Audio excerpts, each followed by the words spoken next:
This place is great, really comfortable.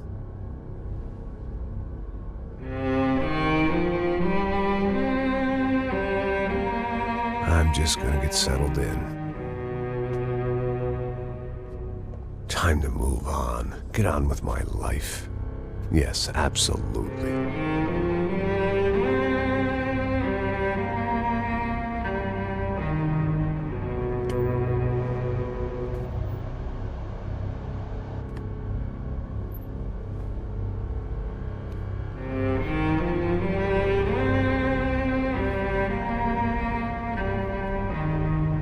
Now, like I said, it was a long time ago. Let it go. Seriously.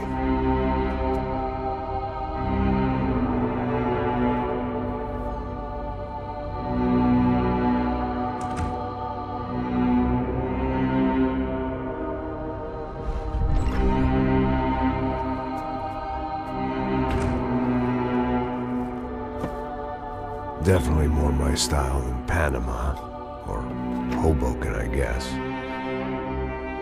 No, if I'm honest, I just got kind of bored of boozing. I mean, once in a while, but not all the time. You're right, it wasn't doing me any favors. Maybe I'd lost my self-respect, but it's back. I'm excited, really. I really needed a new start.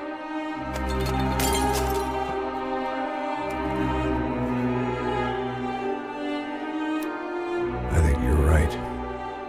I think I am gonna like it here. It certainly ain't New Jersey.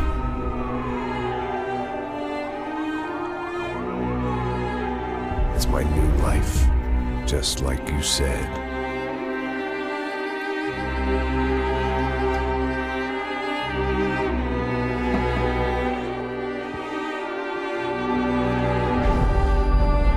Listen, if you think I can still do a job, what have I got to lose? Apart from the weight. Very funny. Ha ha. Yes, that is a fake laugh, you jerk.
So I guess I'd become what they wanted me to be.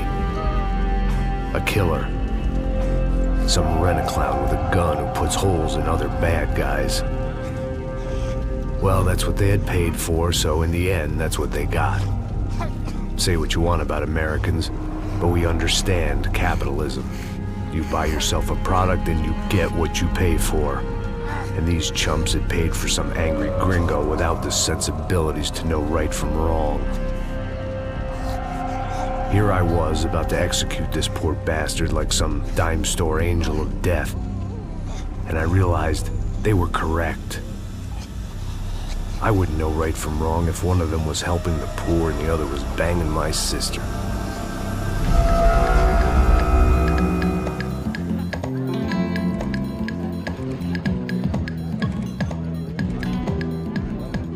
I'd arrived in Sao Paulo a few weeks before. I was working a protection detail for the kind of people who need protection in a town like this. And what kind of town was this? One where I didn't speak the language and they didn't water down their drinks. So for now, we seemed to get along just fine. Of course, that was about to change. Hey, brother. Hey. How's the cocktail? It's scotch. I never mix my drinks. Well, at least not on duty. Something like that. Man, that favela is big. Yep. Nothing like the view of extreme poverty to make a penthouse cocktail party really swing. I guess they call it trickle-down economics. That's funny. It's supposed to be a charity thing. Drink and give money. I don't know, something for the kids. Hey, listen, man.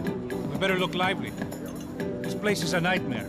They just got cowboys running security downstairs. And something rotten in the air. That didn't mean much. There was always something rotten in the air. The family we were protecting were local celebrities, rich parasites with delusions of humanity.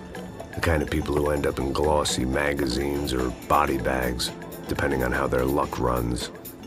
So where are they all? I see Rodrigo over there talking to that guy. Yeah, I don't know him. That guy next to him. He's some kind of cop. I think, I'm not sure. Serious, though. Big end cop, anti-gang sort of thing. I can't remember his name. So who's this guy? That guy's a plastic surgeon or some kind of surgeon. Tummy tucks and cock implants. Look at Marcel. Still dances like a fool. Guess that's what a European education and a coke habit will do for Ricky Martin look-alike. That's very funny, Max. Oh, excuse me.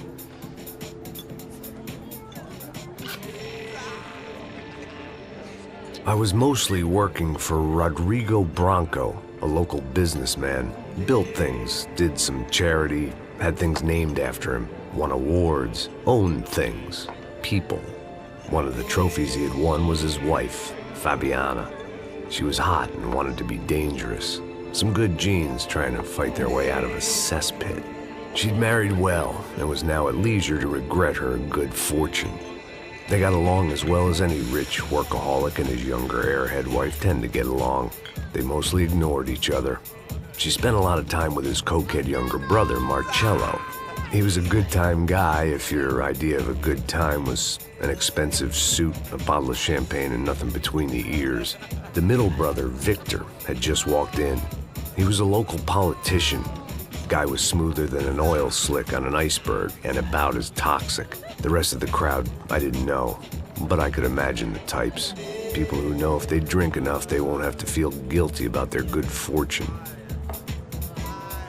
Suddenly, things turned real ugly.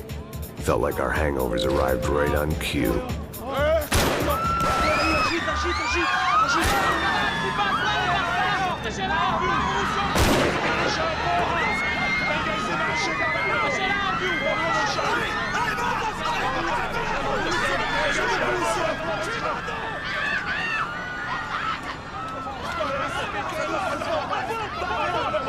Passos!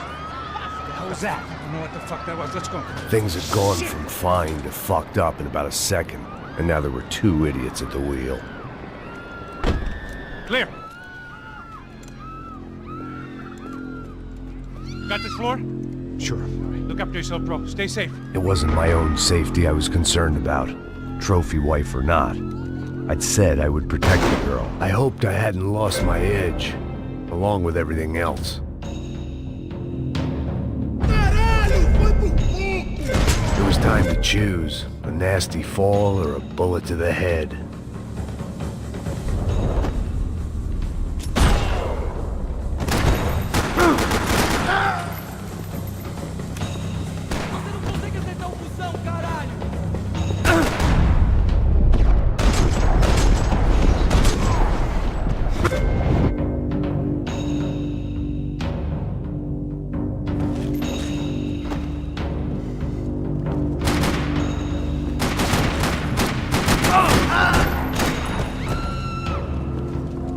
That was the boss lady. Only this time she wasn't calling for more liquor in her cocktail.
This hangover might need some preventative medicine. Trashy magazines and pretty trashy people. I just hoped I could keep them out of the crime section.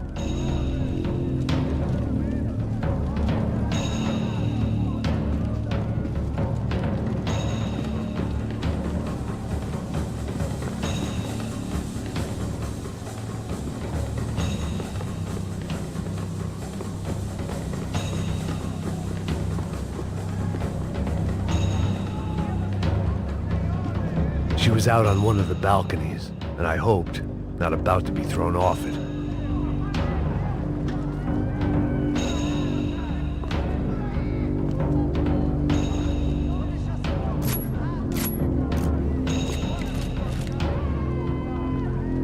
Sooner or later, I'd have to go out there and see what was happening.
It wasn't the time, and I was still a little rusty.